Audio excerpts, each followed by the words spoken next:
Dediquei a vida inteira a dar amor, dar meu tempo, dar dinheiro, dar a mim mesma. Até que numa noite, em frente a uma mesa farta que eu mesma havia pago, ouvi algo que me quebrou para sempre. Esta não é apenas uma história de humilhação, é uma história de despertar. Se você já se sentiu invisível na sua própria casa, esta história é para você.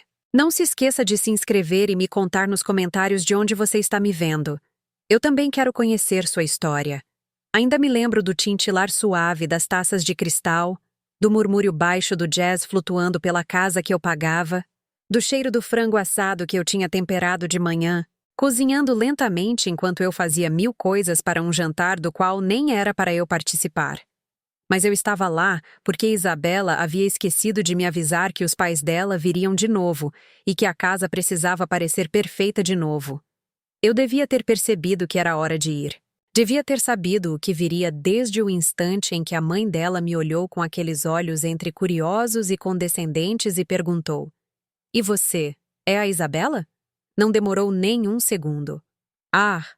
ela disse, rindo como se fosse a coisa mais engraçada do mundo.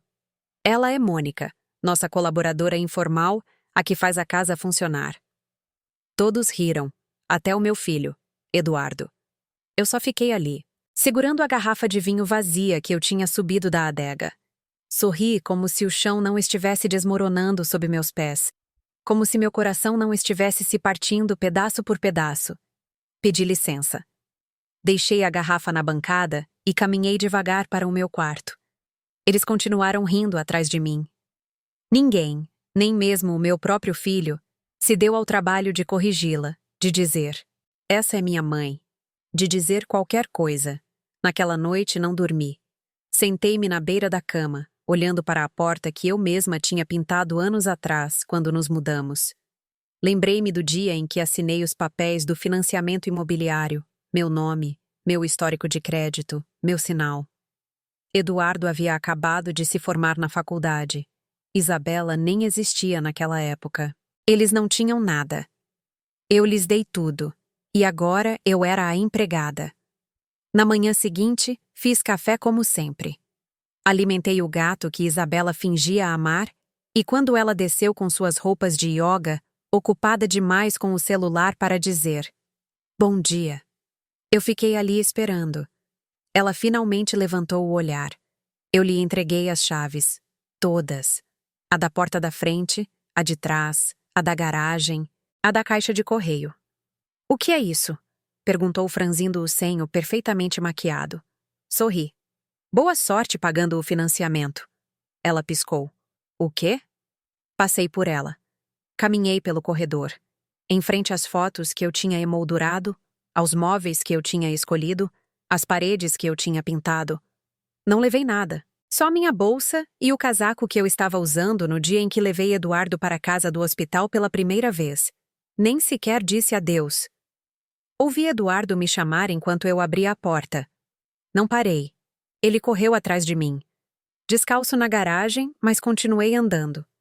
Não bati a porta do carro, fechei suavemente, com calma, porque algo dentro de mim havia quebrado, mas não da maneira que todos imaginam. Não era raiva, não era dor, era clareza. E isso é o mais assustador de tudo, porque a clareza é silenciosa, não grita, não implora, apenas sabe. E eu soube, pela primeira vez na minha vida, que tinha acabado.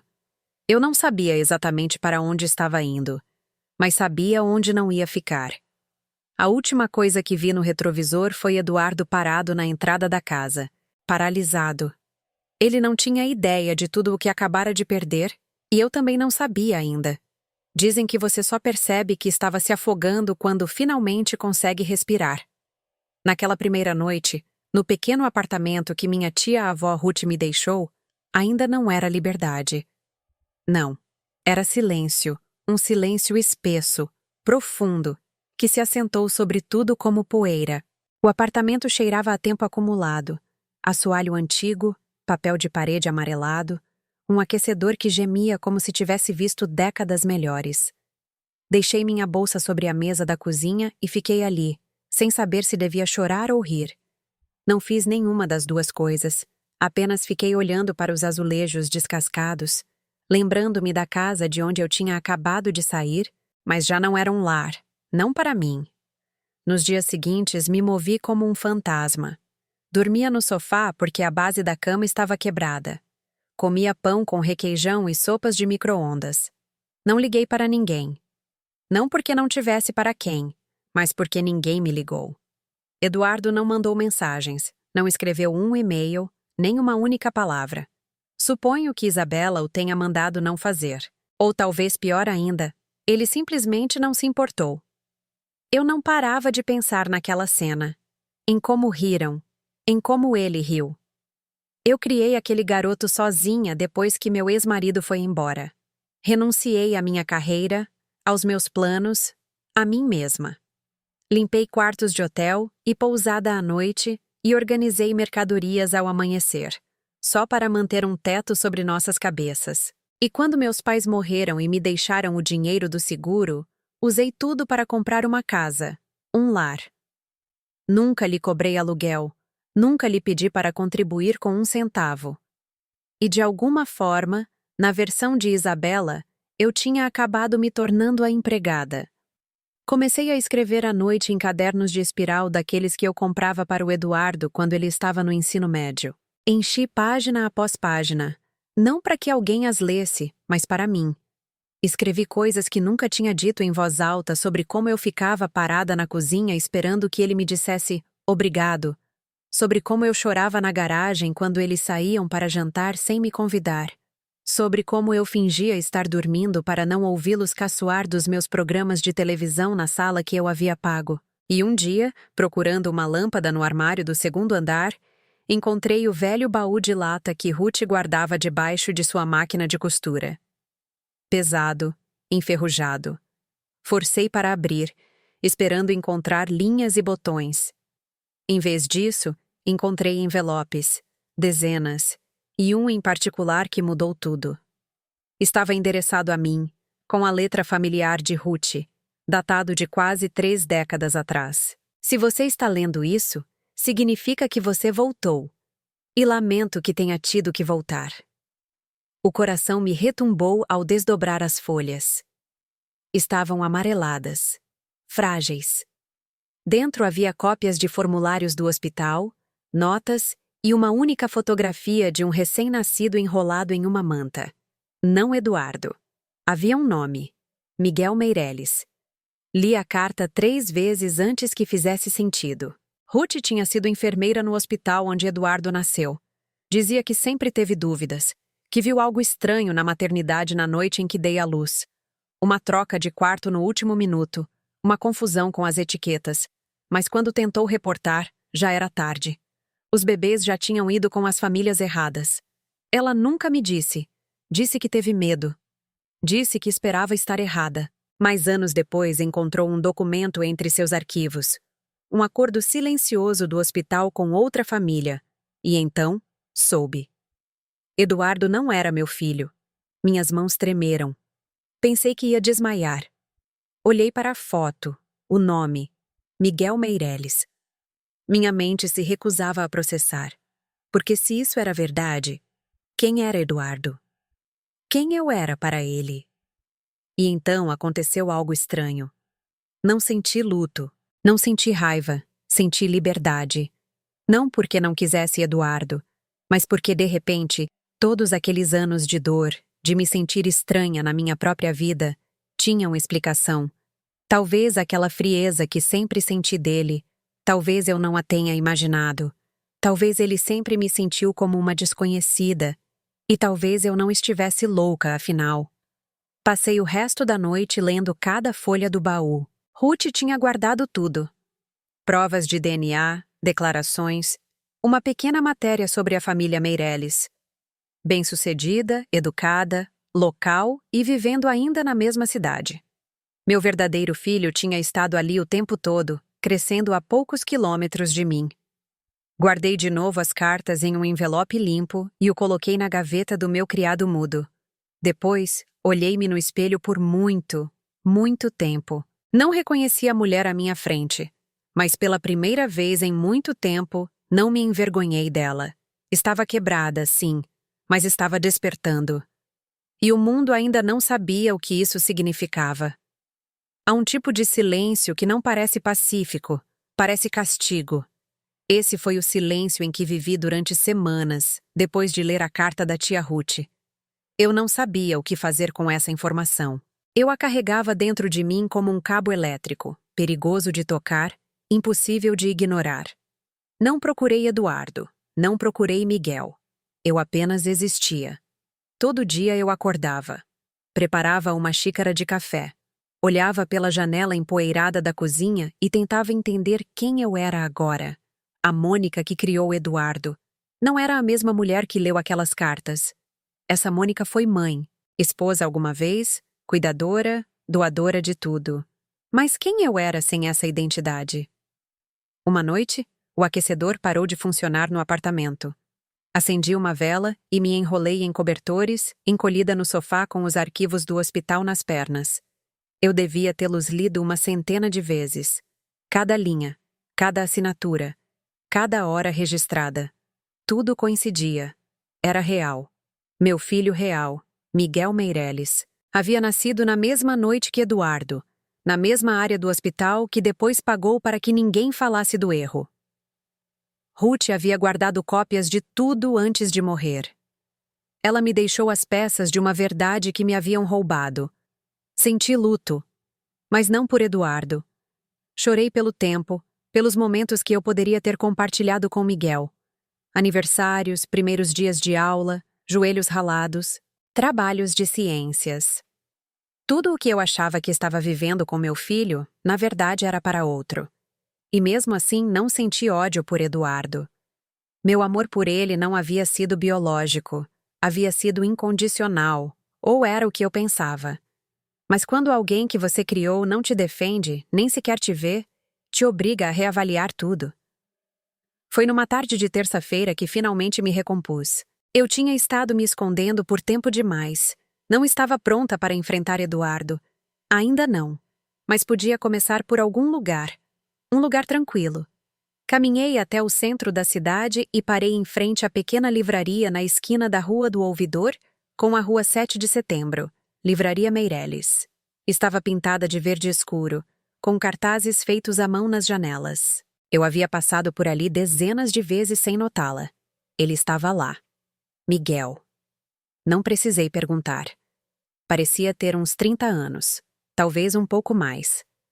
Bem vestido, óculos de leitura. Ajudava uma jovem a procurar um livro de poesia. Tinha uma voz suave, paciente, uma postura tranquila, mas segura. Fiquei parada do outro lado da rua, com o coração batendo no meu peito, os olhos fixos no filho que eu nunca soube que tinha, e chorei ali mesmo, na calçada. Não soluços, não gritos, apenas lágrimas silenciosas, incessantes, que escorreram pelas minhas bochechas até se perderem na gola do meu casaco. Não entrei naquele dia, não. Apenas observei e depois fiz de novo no dia seguinte. E no seguinte. Tornou-se um ritual. Caminhava o quarteirão, sentava-me no banco da esquina, fingia olhar o celular ou tomar café de um copo de papel e olhava Miguel viver a vida da qual eu nunca tinha feito parte. Não era perseguição, era luto, mas também preparação, porque pouco a pouco as peças começaram a se encaixar. Enquanto ficava do lado de fora daquela livraria, comecei a anotar coisas: o horário de entregas, os nomes dos clientes, o ritmo do negócio. Eu observava, sim, mas não apenas a ele, também a eles, a Eduardo e a Isabela. Comecei a seguir seus padrões sutilmente. Eu já os conhecia de cor. Isabela sempre postava nas redes sociais seus lugares favoritos para o brunch, o estúdio de yoga, as degustações de vinho. Não era difícil seguir o rastro e o que vi me embrulhou o estômago. Eles não estavam com dificuldades, estavam fingindo. O negócio de Isabela, aquela suposta marca de coaching de vida, era pura fumaça. Escritório alugado, seguidores comprados, cartões de crédito no limite para manter a fachada, e Eduardo havia pedido demissão do emprego fazia 6 meses. Isabela chamava isso de manifestar um novo capítulo. Eu chamava de delírio. Eles estavam construindo um castelo de cartas e não tinham ideia de que o vento já estava chegando. Não contei a ninguém o que havia descoberto. Ainda não. Em vez disso, comecei a levar um segundo caderno, não como o primeiro, que estava cheio de emoções e dor. Este era estratégico. Datas, nomes, registros públicos, notas. Eu não estava apenas chorando, estava planejando. Eles pensavam que eu tinha desaparecido, que era invisível, irrelevante, mas eu estava mais presente do que nunca e estava prestes a lhes lembrar exatamente quem eu era. A primeira vez que vi Miguel de perto, não consegui falar. Era uma quinta-feira chuvosa. A livraria estava quase vazia e ele reorganizava a seção de biografias, cantarolando algo. Eu havia ficado do lado de fora tempo demais e, quando ele se virou e olhou pela janela, nossos olhares se cruzaram. Ele sorriu. Um sorriso amável, de boas-vindas, nada mais. O tipo de sorriso que se dá a um desconhecido. E era exatamente isso que eu era. Uma desconhecida. Meu coração se apertou. Eu me virei rapidamente, fingindo checar o celular, mas minhas mãos tremiam tanto que eu mal conseguia segurá-lo. Caminhei depressa. Dobrei a esquina e mal consegui chegar ao meu carro antes que as lágrimas saíssem. Como você diz a alguém que toda a sua vida começou com um erro? Como você olha para um homem adulto e diz: "Você não é quem pensa que é?" E eu também não sou. Voltei para o apartamento e reli a carta de Ruth 3 vezes mais. Ela não apenas havia descoberto a verdade, ela a havia investigado. O nome Miguel Meireles não era uma suspeita, estava confirmado. Ela encontrou os documentos do acordo legal. O hospital nunca me disse porque eu nunca deveria saber. E os Meireles? Eles deviam saber de algo, talvez não tudo, mas o suficiente para aceitar um pagamento silencioso. Mas eu não estava ali para me vingar deles. Eu nem sabia para que estava. Eu só queria conhecê-lo, ver se o vazio no meu peito podia ser preenchido com a realidade de quem ele era. Então, eu voltei. Comecei devagar. Comprei um livro. Miguel o cobrou ele mesmo. Boa escolha, ele me disse sorrindo. Quase não se encontram mais. Sua voz era quente, familiar, de uma maneira que me deu um nó na garganta. Ao me dar a sacola, seus dedos roçaram os meus por um segundo. Assenti. Você é o dono deste lugar? Mais ou menos. Ele respondeu. Meus pais me ajudaram a começar. Agora estão aposentados, então eu cuido de tudo. Claro que ele tinha apoio. Claro, não como Eduardo, que não teve mais do que meu sangue, meu suor e meu sacrifício, e mesmo assim riu de mim quando lhe convinha. Miguel tinha paz, mas não me tinha a mim, e Eduardo me teve e nunca quis o que eu dava. O universo misturou todas as peças e nos deixou sangrando sobre os lugares errados. Continuei indo à livraria a cada poucos dias, casualmente. Às vezes comprava algo, às vezes só olhava.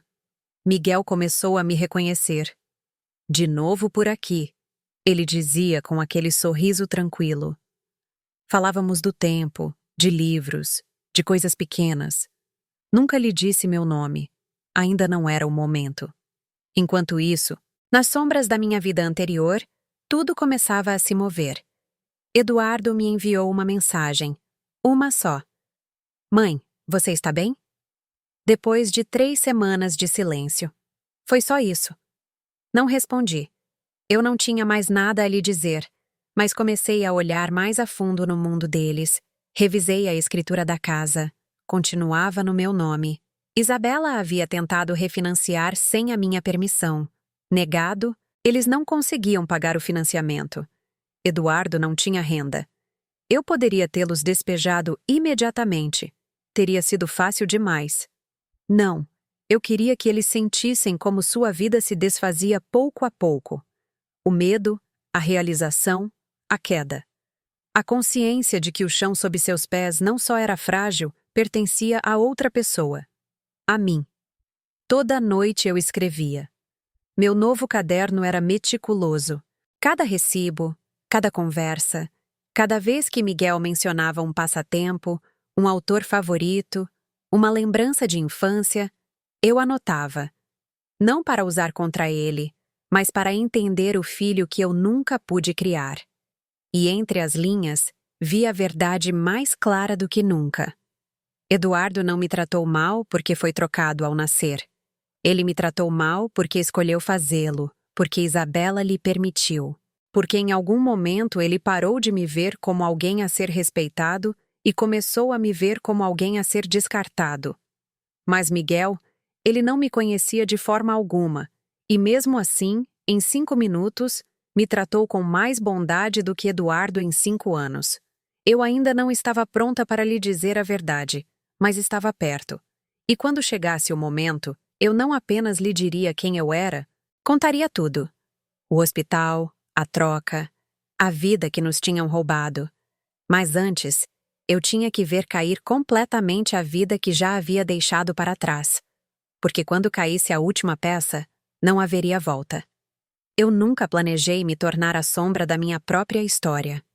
Mas às vezes, a única maneira de ver as pessoas com clareza é sair da luz.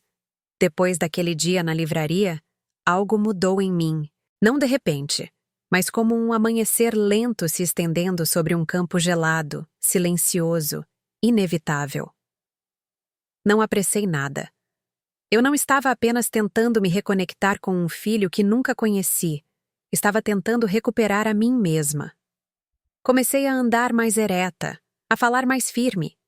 Comprei um laptop de segunda mão e comecei a passar todas as minhas notas para arquivos, evidências, linhas do tempo, nomes. Já não era um diário, era estratégia, era sobrevivência. E uma coisa se tornou cristalina. O mundo de Eduardo e Isabela estava sustentado com fita adesiva e mentiras.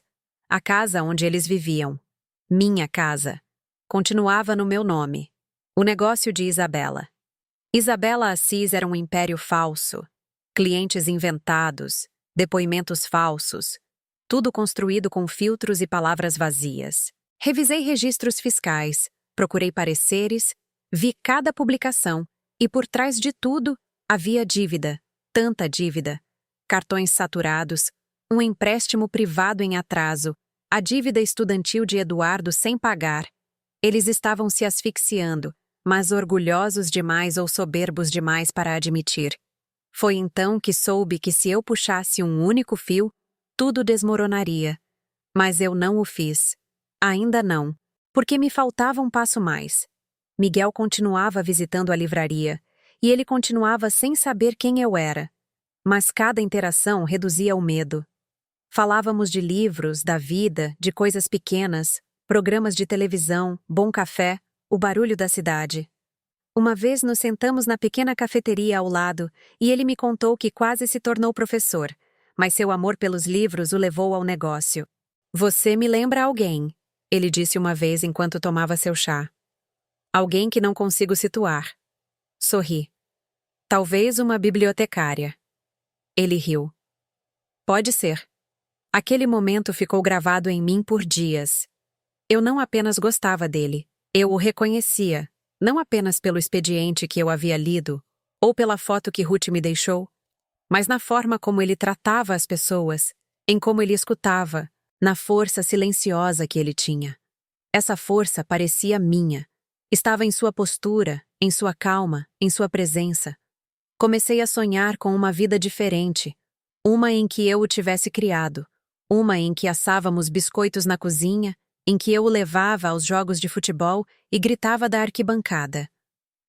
Eu podia imaginar isso com tanta clareza que o peito me doía, mas eu não podia voltar atrás. Então, comecei a planejar o que viria a seguir. A primeira coisa que fiz foi ligar para uma advogada. Não por vingança, por justiça. Eu queria que a casa fosse vendida. Eu tinha todo o direito legal. Eu havia dado o sinal. Eu havia pago cada conta. E nunca passei a propriedade para o nome de mais ninguém. Eduardo sempre dizia: depois a gente passa para o seu nome. Não há pressa. Claro, para ele não havia pressa. Eu pagava tudo. Agora eu queria recuperar meu nome, meus direitos, meu lar, embora não fisicamente, pelo menos legalmente. Encontrei-me com uma advogada no centro, uma mulher mais ou menos da minha idade, perspicaz e direta. Ela escutou sem julgar. Quando lhe contei o que havia acontecido, ela assentiu devagar e disse: "Vamos dar entrada na solicitação esta mesma semana." Assinei os papéis com mão firme. Naquela tarde, passei em frente à casa. A luz da varanda estava acesa. Isabela estava sentada no balanço, olhando o celular. Taça de vinho na mão. Lá dentro, Eduardo estava no sofá, jogando videogame. As vidas deles seguiam em piloto automático, sem ideia de que o chão sob seus pés já estava se movendo. Não se tratava de castigá-los, tratava-se de restaurar o equilíbrio e, quando a casa fosse vendida, eles sentiriam o que eu senti durante anos: impotência e talvez, só talvez, entenderiam o que significa ser descartada. Eu não bati portas, não gritei, apenas observei, esperei e fui embora. A primeira peça do dominó havia caído e nenhum deles sabia ainda. Sempre acreditei que o silêncio é mais forte do que o barulho, que a verdadeira força não está no quão forte você briga, mas no quão profundamente você sabe que tem razão. O dia em que saiu a notificação oficial para Eduardo e Isabela, eu estava sentada em uma cafeteria perto do fórum, mexendo mel no meu chá com uma calma que não sentia há anos. Minha advogada disse que a receberiam logo pela manhã. Meu celular vibrou. Eduardo. Olhei a tela até parar de tocar. Depois o coloquei virado para baixo e deixei que o silêncio falasse por mim. Não é que eu não quisesse ouvir a voz dele, simplesmente não estava pronta para ouvi-lo mentir. Naquela tarde, verifiquei meu e-mail e vi a mensagem dele. Não era longa, apenas: "Mãe, o que você está fazendo? Por favor, me liga. A Isabela está perdendo a cabeça." Claro que sim. O financiamento estava prestes a vencer. E agora, eles não podiam refinanciar, porque a pessoa que eles achavam fraca demais para importar era a que tinha a escritura em mãos, e nunca viram isso chegar. Uma semana depois, recebi outra ligação. Isabela desta vez. Também não atendi. Ela deixou um recado de voz com um tom tenso. Mal contido. "Mônica, nós realmente precisamos conversar. Tudo isso é só um mal-entendido. O Eduardo diz que você está passando por algo e que estamos aqui para te apoiar. Mas você está colocando nossas vidas em risco e isso não é justo." Eu ouvi 2 vezes. Ela chamou a casa de sua e meu silêncio se tornou mais cortante, mais deliberado. Eles não entendiam ainda, mas entenderiam. 2 dias depois, Eduardo apareceu no meu apartamento. Eu o vi pelo olho mágico antes que ele sequer tocasse. Cabelo despenteado, olheiras profundas, um homem se desfazendo. Não abri a porta. Ele ficou ali um bom tempo, tocou uma vez, depois outra, e disse: "Mãe, por favor, não faça isso." Eu estava do outro lado, com a mão na maçaneta, mas não a girei. Eu o deixei sentar no desconforto de não ser ouvido, assim como eu por anos. Na semana seguinte, minha advogada finalizou a papelada para colocar a casa à venda. Eu receberia todo o lucro, cada centavo. Legalmente, eticamente, emocionalmente. Tudo era meu. Isabela tentou brigar. Alegou contribuição de valor. Minha advogada sorriu e disse: "Que ela demonstre isso no tribunal." Ela não pôde porque nunca investiu em nada além de aparências. E agora essas aparências estavam desmoronando, filtro por filtro. A notícia começou a se espalhar. Os pais de Isabela pararam de comentar em suas publicações. Clientes começaram a cancelar. Ela postou um vídeo tentando explicar o quão injustas eram as leis de propriedade geracional. As pessoas viram além, e eu não publiquei nada. Apenas continuei indo à livraria Meireles com Miguel. Tomamos café outra vez. Falamos de um romance antigo que ambos gostávamos. Ele me recomendou um livro de memórias. "É sobre luto", ele disse, "mas também sobre perdão." Assenti, engolindo o nó na garganta. "Acho que você gostaria", ele acrescentou. Talvez sim, mas ainda não. Eu ainda não tinha terminado de lamentar nem de perdoar. Em casa, comecei a guardar fotos antigas em caixas, fotos de Eduardo bebê, retratos escolares, festas de aniversário onde eu fazia todo o trabalho e nunca recebia o crédito. Não as joguei fora, mas as guardei, porque a mulher que havia passado sua vida dando tudo já não estava. E a mulher que havia ocupado seu lugar não estava furiosa. Estava desperta. Os papéis estavam assinados, a casa ia ser colocada no mercado e, em algum lugar dentro daquela livraria verde do outro lado da cidade, meu filho real ria de algo que um cliente lhe dizia, completamente alheio a que sua vida também estava prestes a mudar. Mas para melhor, porque nem todas as perdas são tragédias, algumas são começos disfarçados. Eu sempre pensei que máscaras eram coisas que as pessoas usavam em festas à fantasia, mas Isabela usava a dela como uma segunda pele. Impecável, sorridente, inabalável. O tipo de mulher que sabe como posar para a foto, como modular a voz em público. Mas o ruim das máscaras é que mais cedo ou mais tarde, elas racham, e eu estava prestes a quebrar a dela por completo.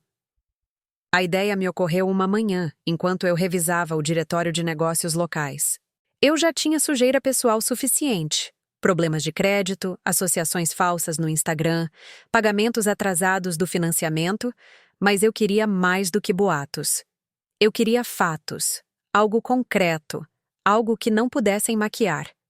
Então, contratei um consultor de negócios local, um homem chamado Dário, calado, profissional, discreto.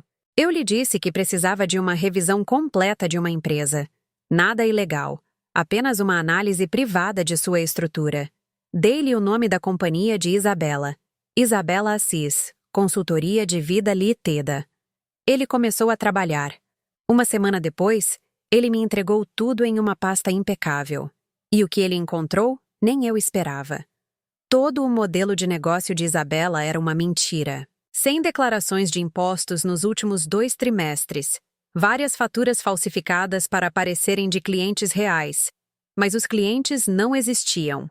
Sessões de fotos em propriedades alugadas que ela apresentava como reformas de casas. Suas supostas parcerias eram apenas links de afiliados com métricas infladas.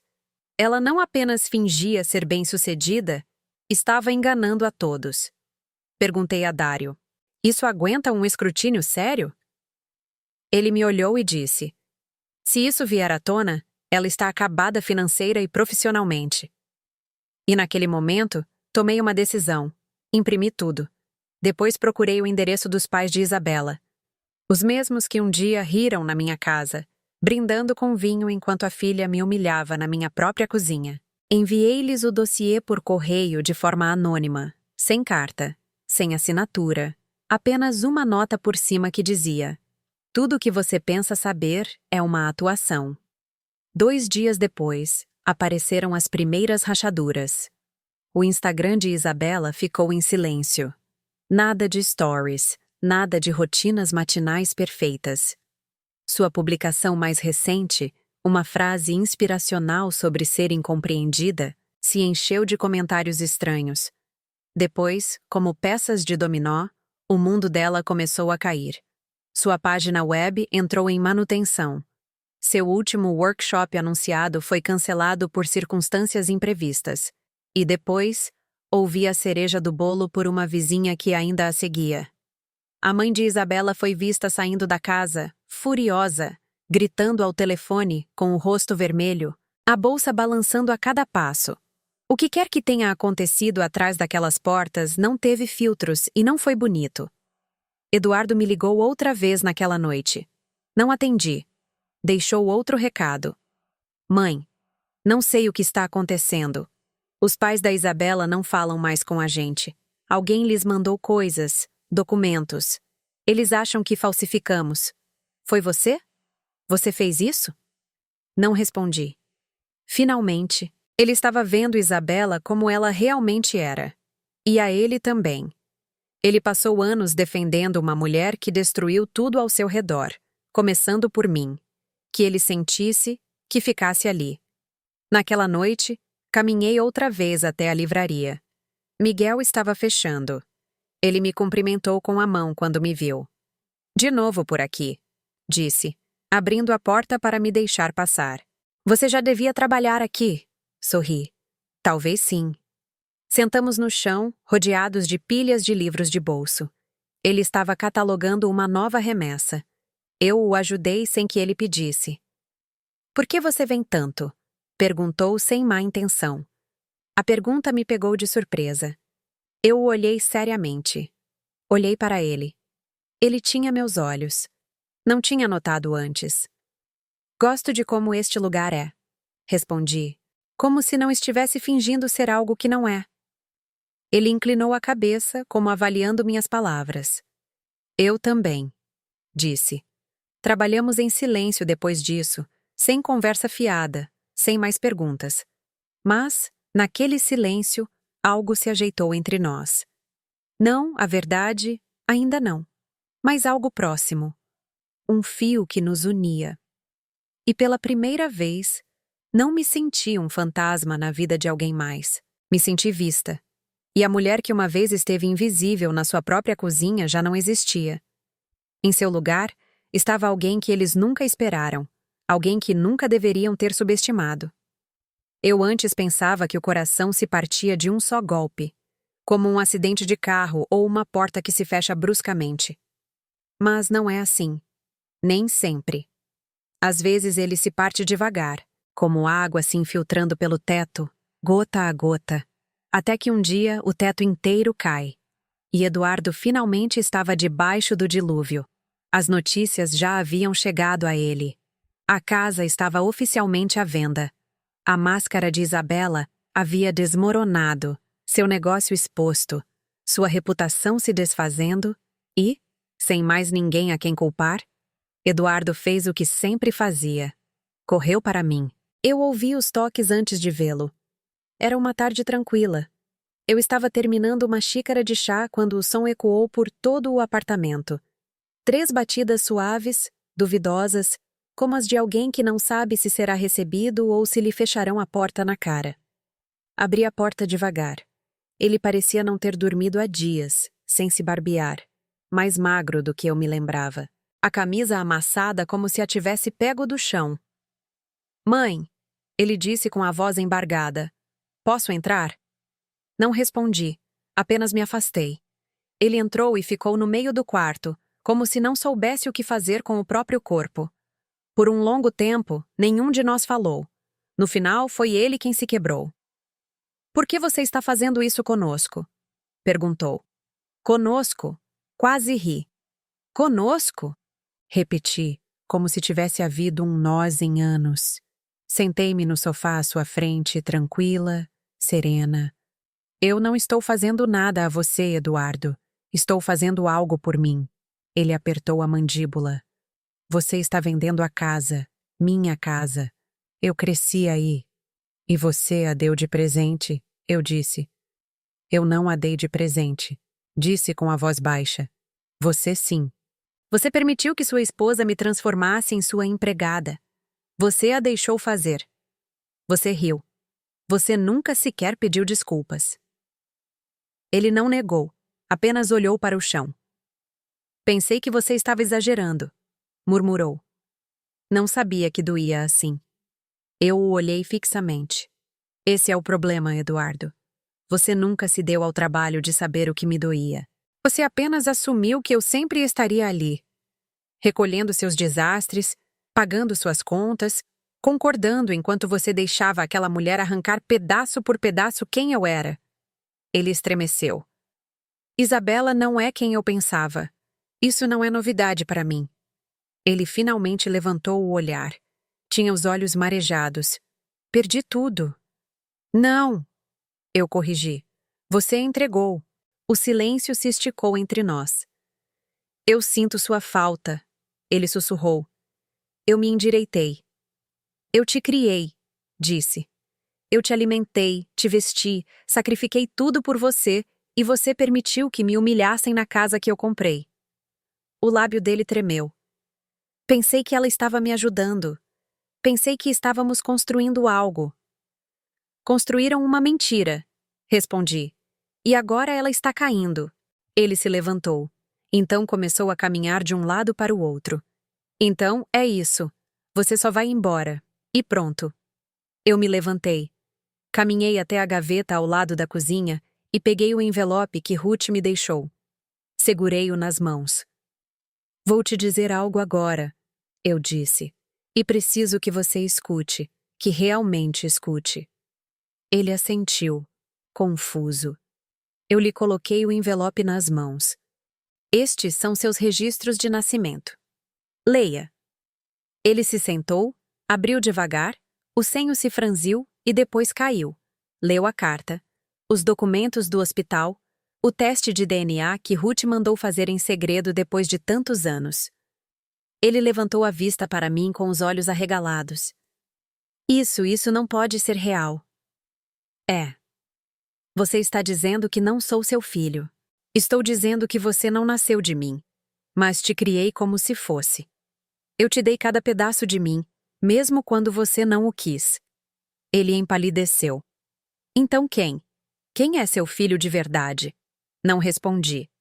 Ele ficou ali sentado, em choque, com a boca entreaberta, as folhas tremendo em suas mãos. Não sei mais quem eu sou, ele sussurrou. Agora você sabe como eu me senti? Eu disse, durante anos. Ele não chorou de verdade, mas algo dentro dele se quebrou e eu vi. Não com raiva, não com satisfação, com paz, porque finalmente eu disse o que tinha que dizer. Eu o acompanhei até a porta. Ele se virou com o olhar suplicante. Podemos consertar isso? Eu sustentei o olhar dele. Eu não sei, respondi. Mas não é mais meu trabalho tentar.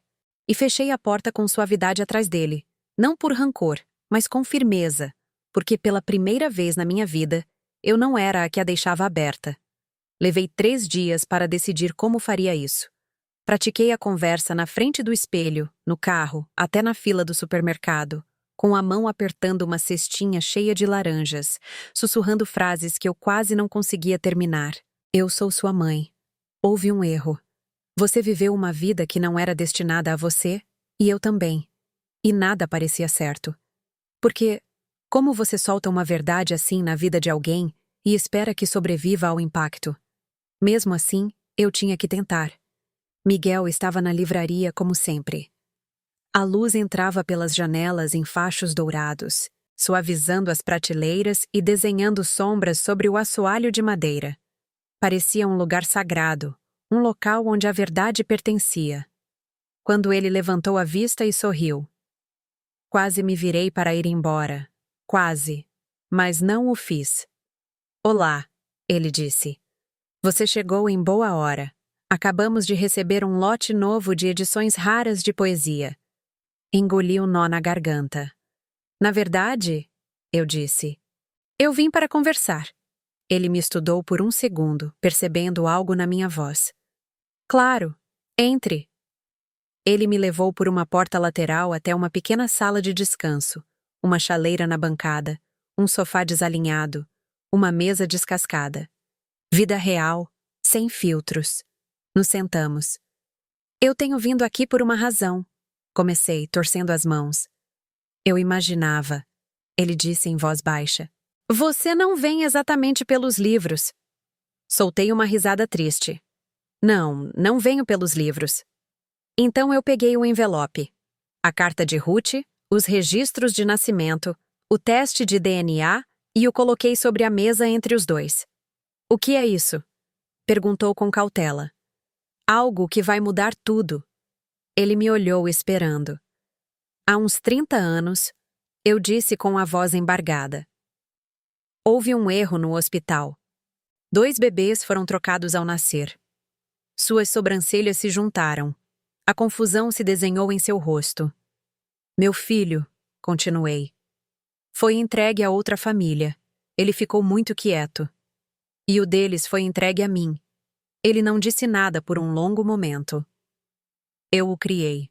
Segui. Eu o amei com tudo o que eu tinha. Mas ele não me amou de volta. Não, de verdade. Seus olhos procuraram os meus, ligando pouco a pouco o que eu não estava dizendo em voz alta. Você acha que eu sou? Eu não acho, eu disse. Eu sei. Ele olhou para o envelope, pegou-o com as mãos trêmulas. Dentro estavam os documentos, a linha do tempo, a explicação, a carta de Ruth com sua confissão silenciosa. Ele leu em silêncio. Cada segundo se esticou como se fosse eterno. Quando terminou, não me olhou imediatamente. Apenas deixou os papéis sobre a mesa, com os dedos ainda apoiados nas bordas, como se precisasse se agarrar a algo. É demais, ele disse finalmente. Eu sei. E você é Mônica? Sim. Ele levantou o olhar com os olhos marejados. Não sinto nada. Ainda não. Você não tem que sentir nada, respondi. Eu não estou aqui para pedir um lugar na sua vida. Eu só queria que você soubesse. Eu precisava que você soubesse. Ele assentiu devagar. Por que agora? Porque eu não podia mais continuar vivendo com este silêncio. Eu disse. Porque a verdade merecia respirar. Ele se recostou para trás, soltando o ar com força. Eu tenho pais. Eles me criaram bem. Eu sei. Eu os amo muito. Eu nunca pediria para você não os amar. Ficamos ali naquele quartinho, rodeados de livros e cheiro de papel velho e chá de menta, e senti algo que não sentia há anos. Alívio, não alegria. Não um fecho perfeito, mas a liberdade de não ter mais que carregar algo tão pesado sozinha. Ele se levantou depois de um tempo, caminhando devagar de um lado para o outro. Não sei o que fazer com isso, ele disse, honesto. Eu também não, admiti. Mas eu não te odeio. Meus olhos se encheram de lágrimas. Isso é mais do que eu esperava. Ele se voltou para mim outra vez. Você não precisava ter vindo, ele disse. Mas veio. Eu não sabia como não vir, respondi. Ele assentiu outra vez e entre nós se assentou uma compreensão silenciosa. Podemos ir devagar? Perguntou. Não quero transformar isso em algo que não é. Eu não pediria mais nada, respondi. Ele me deu um sorriso tênue, frágil. Você quer ficar para tomar um chá? Sorri. Eu adoraria. Não voltamos a falar dos documentos naquela tarde. Falamos de livros, do tempo, de como ele odiava o som dos sinos de vento, mas amava a chuva. E embora o passado continuasse entre nós, intacto e doloroso, havíamos começado algo. Não uma relação, ainda não. Mas talvez, só talvez, um começo. Quando chegou o outono, não apenas as folhas mudaram. A casa foi vendida mais rápido do que o esperado. Eu obtive o preço completo. Mais do que imaginei. Eduardo e Isabela tiveram que desocupar em 30 dias. Sem extensões, sem renegociações. Eu não os despejei por raiva. Despejei-os por necessidade. Porque aquela casa tinha sido minha prisão por tempo demais, e vê-los empacotar sua vida curada caixa por caixa. Sabendo que cada almofada, cada planta, cada adorno de designer tinha sido comprado com tempo emprestado, pareceu como ver desmontar um palco teatral. A peça havia terminado, a ilusão também. No dia em que chegou a mudança, passei de carro em frente à casa. Não parei. Apenas observei da distância, enquanto Isabela dava ordens aos carregadores com seus óculos escuros, ocultando o pouco que restava de seu orgulho. Eduardo estava no gramado, o telefone colado na orelha, andando em círculos. Eu me pergunto se ele alguma vez imaginou ver este dia. Eu me pergunto se ele sabia que seria eu quem o traria. A queda deles não foi dramática. Não houve gritos nem escândalos nas notícias locais, mas foi total. Os pais de Isabela retiraram seu apoio financeiro. Seu negócio perdeu cada patrocínio importante. Sua marca, antes impecável, agora era sussurrada nos cantos da cidade. A mulher que havia rido de mim na minha própria cozinha já não podia pagar nem seus cremes caros, nem seu matcha diário. Eduardo tentou conseguir trabalho. Qualquer um, mas sem diploma, sem referências e sem experiência recente. As portas não se abriram. Ele se mudou para um pequeno apartamento nos arredores da cidade. Eu soube pela advogada. Eu não perguntei, mas também não comemorei, porque isso não era vingança, era verdade, era consequência. Enquanto isso, minha vida, silenciosa mas firme, começava a se transformar. Miguel e eu continuávamos nos encontrando, sempre casual, café, conversas sobre livros, artigos que compartilhávamos, pequenos comentários sobre a vida. Uma vez ele perguntou sobre o que eu estava escrevendo, e eu disse que havia começado a trabalhar em umas memórias, que tinha uma história para contar. Mesmo que nunca a publique, ele disse, você deveria fazê-lo. Histórias assim importam. Ele ainda não me chamava de mãe, e eu não esperava isso. Esse não era o ponto. Estávamos construindo algo, não por obrigação, mas por escolha, e isso mudava tudo. Uma tarde caminhamos juntos pelo mercado de produtores. Ele pegou um pote de doce de abóbora e riu. Minha mãe fazia isso todo outono. Algo em como ele disse, minha mãe não me doeu. Se sentiu bom, natural, correto, porque ele tinha uma mãe, e eu tinha um filho que não me viu senão até que fosse tarde demais. Algumas noites eu me sentava sozinha com meu chá, perguntando-me se Eduardo dormia em um colchão ou no chão, se Isabela continuava usando seus hobbies de seda, se agora eles se olhavam e viam tudo o que ignoraram por anos. Eu não sentia falta deles. Eu sentia falta da ideia do que éramos supostamente. Mas esse tipo de luto é uma sombra. Se desvanece pouco a pouco e o orgulho cresce, especialmente quando você aprende a amar mais a si mesma do que amava a aprovação deles. Caminhei pelo meu antigo bairro uma última vez, antes que a venda fosse fechada. Não para persegui-los, apenas para me despedir. Passei pela escola onde Eduardo estudou, o parque onde eu o empurrava nos balanços, a loja onde eu contava cupons para comprar seu cereal favorito. E soltei isso, porque eu havia dado tudo a uma família que nunca devolveu nada. E agora eu estava dando algo a alguém que talvez nunca me chamasse de mãe, mas que me olhava com amabilidade, com curiosidade, com respeito. Às vezes você não precisa de redenção, só precisa de paz. E eu finalmente começava a senti-la. Era início de novembro quando recebi uma mensagem de Eduardo, uma única linha. Podemos nos ver? Só uma vez. Eu olhei para ela por um longo tempo. Haviam passado semanas desde a última vez que o vi. Semanas de silêncio, de uma distância mais pesada do que qualquer discussão, mas algo no tom. Não soava raivoso, nem desesperado, nem acusador. Soava a rendição. Nos encontramos em um pequeno parque à beira da cidade. O tipo de parque com bancos enferrujados e um caminho ao redor de um lago quase seco. Escolhi esse lugar porque era neutro. Sem memórias, sem fantasmas. Ele já estava lá ao chegar, sentado em um banco, as mãos entrelaçadas entre os joelhos, levantou a vista, e por um momento me lembrou o menino que costumava ser, desajeitado, inseguro, esperando instruções. Sentei-me ao lado dele, cuidando para não me aproximar demais. Ele pigarreou. Eu não estou aqui para pedir nada, ele disse. Assenti sem palavras. Eu só queria entender. Peguei o envelope pardo da minha bolsa, o mesmo, a carta de Ruth, os documentos, o DNA. Eu o entreguei sem dizer nada. Ele não o abriu, apenas o segurou no colo, como se já o tivesse lido 1000 vezes. Eu fiz um teste por conta própria, ele disse. Depois do que você me disse, o mesmo resultado. Assenti outra vez.